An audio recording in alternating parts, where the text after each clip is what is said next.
Hello family. ఈ వీడియోలో మనం క్వాలిఫై అయిన టీమ్స్‌లో రెండో టీమ్ అయిన ఆర్ఆర్ గురించి డిస్కస్ చేసుకుందాం. ముందుగా ఎలిమినేటర్ రివ్యూ అన్నది చూద్దాం. ఆ మ్యాచ్‌లో నాకు నాకు నచ్చిన బెస్ట్ పెర్ఫార్మన్స్ ఏంటనేది ఈ వీడియోలో చెప్తాను. బ్యాటింగ్‌లో వచ్చేసి సూర్యవంశీ బ్యాటింగు, అలాగే ధ్రువ్ జురెల్ క్విక్ ఫైర్ నాక్, పరాగ్ క్విక్ ఫైర్ నాక్ బ్యాటింగ్‌లో. బౌలింగ్‌లో వచ్చేసి బెస్ట్ పెర్ఫార్మన్స్ హర్షదీప్, అలాగే రవీంద్ర జడేజా యొక్క పెర్ఫార్మన్స్ కూడా నాకు బాగా నచ్చింది. 90 వరకు కూడా డీసెంట్‌గా పర్ఫార్మ్ చేశాడు. ఇది ప్రివ్యూలో నాకు నచ్చింది. ఎందుకంటే వాళ్ళు ఫస్ట్ 10 ఓవర్స్‌లో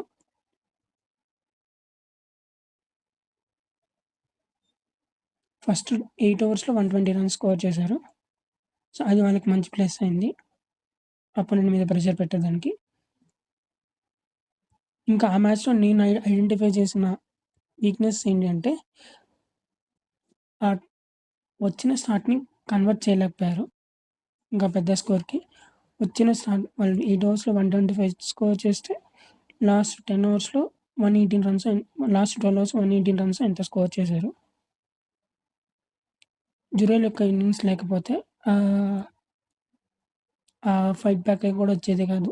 మేబీ ఒక 210 అలా అంత స్కోర్ చేసుంటారని నా ఒపీనియన్. ఇంకా బౌలింగ్‌లో చూసుకుంటే ఆర్చర్ మంచి పెర్ఫార్మన్స్ ఇచ్చాడు. కాకపోతే కొంచెం ఎక్స్‌పెన్సివ్‌గా వెళ్ళినప్పటికీ క్రూషియల్ వికెట్స్ తీయడంతో మ్యాచ్‌కి హెల్ప్ అయింది. లేకపోతే 240 అన్నది 243 అన్నది ఈజీగా చేస్ చేసే అవకాశం ఉండేది ఎస్ఆర్‌హెచ్‌కున్న బ్యాటింగ్‌కి. నెక్స్ట్ బౌలింగ్‌లో వాళ్ళ అంత పెద్ద స్కోర్‌లో కొంచెం బౌలింగ్ వీక్ అని చెప్పను గానీ ఆహ్, తలా పంచుకున్నారు.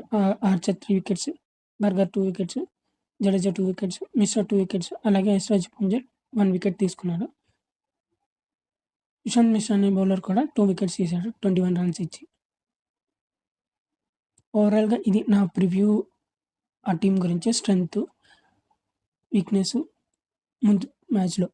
ఇంకా ఈ మ్యాచ్ విషయానికొచ్చేస్తే వాళ్ళకి బిగ్గెస్ట్ స్ట్రెంగ్త్ వాళ్ళ opener one down batsman Dhruv Jurel. వాళ్ళు గాని ఫైర్ అయ్యి కెప్టెన్ కూడా మంచి ఇన్నింగ్స్ ఆడితే లాస్ట్ మ్యాచ్ లాగే క్వాలిఫైయర్‌కి నుంచి ఫైనల్‌కి వెళ్ళేదానికి ఛాన్సెస్ ఎక్కువున్నాయి. ఇంకా వీక్‌నెస్ విషయానికొచ్చేస్తే లాస్ట్ మ్యాచ్‌లో బౌలింగ్ కొంచెం డీసెంట్‌గా పర్ఫార్మ్ చేసినా, ఇంకొంచెం బెటర్‌గా పర్ఫార్మ్ చేస్తే ఇంకొంచెం బెటర్ అవకాశం ఉంది. ప్రెషర్ మ్యాచ్ కదా! సో, మేబీ బౌలింగ్ ఎక్కడైనా మంచిగా వేసినా ఫీల్డింగ్ కొంచెం అటు ఇటు అవ్వకుండా చూసుకుంటే చాలు. ప్రెషర్ టైమ్‌లో ఫీల్డర్స్ ఎక్కువ మిస్టేక్స్ చేయడం గమనిస్తూ ఉంటాం. అది లేకుండా చూసుకుంటే ఓకే. డీసెంట్ పర్ఫార్మెన్స్ ఇచ్చారు గానీ, లాస్ట్ మ్యాచ్‌లో బ్యాటింగ్ ఓపెనర్ వన్ డౌన్ అది బాగా ఆడినా, లో డౌన్ ది ఆర్డర్ కొంచెం ఎక్కడో కొంచెం వీక్, కొంచెం కాంట్రిబ్యూట్ చేయలేకపోయారు అనిపిచ్చింది. 8 ఓవర్స్‌లో 120 రన్స్ స్కోర్ చేసినప్పుడు last 12 ఓవర్స్‌లో 10 runs per over score చేస్తే 120 అదే మొమెంటం ఒక 11 రన్స్ స్కోర్ చేసుంటే 260, 270 వరకు కొట్టుంటే బెటర్ అని నా ఫీలింగ్. వాళ్ళకొచ్చిన స్టార్ట్‌కి. ఎనీవే 243 కూడా మంచి స్కోరే. కాకపోతే వచ్చిన స్టార్ట్‌కి అది కన్వర్ట్ చేయలేకపోయారు. సో, అది కన్వర్ట్ చేయడం అనేది చూడాలి మిడిల్ ఆర్డర్ నుంచి. ఇది నాకు అనిపించిన వీక్‌నెస్. స్ట్రెంగ్త్ అయితే బ్యాటింగ్ ఓపెనర్ వన్ డౌన్ మంచిగా పర్ఫార్మ్ చేస్తున్నారు.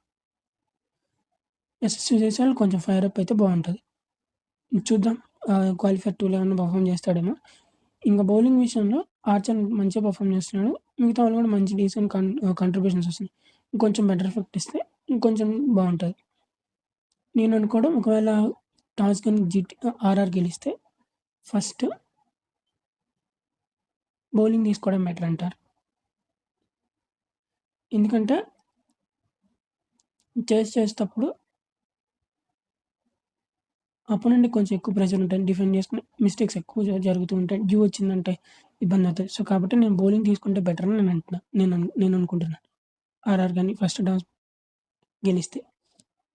ఇంకా బెస్ట్ 11 ఈ టీమ్‌కి ఎవరుండొచ్చనంటే లాస్ట్ మ్యాచ్‌లో ఉన్న టీమే కంటిన్యూ చేయొచ్చు. మేబీ ఎక్కడైనా చేంజ్ చేస్తే బ్యాటింగ్‌లో ఎక్కడైనా చేంజ్ చేయొచ్చేమో. లేదంటే అదే టీమ్‌తో వెళ్తే బెటర్ అని నా ఫీలింగ్. ఇంపాక్ట్ ప్లేయర్‌గా ఫస్ట్ బౌలింగ్ చేస్తే 'నంట్రి బర్గర్' ఉంటాడు. అదే బ్యాటింగ్ అని చేస్తే శుభం దుబే ఉంటాడు. వీళ్ళిద్దరూ ఇంపాక్ట్ ప్లేయర్ చేంజెస్. ఇదే నా ఒపీనియన్. మీకేమనిపించింది ఈ వీడియో గురించి కానీ? ఏం చేస్తే వీళ్ళు ఫైనల్‌కెళ్తారు? కింద కామెంట్స్‌లో చెప్పండి. అలాగే ఈ వీడియో నచ్చితే లైక్ చేసి ఛానెల్ సబ్స్క్రైబ్ చేసుకోండి.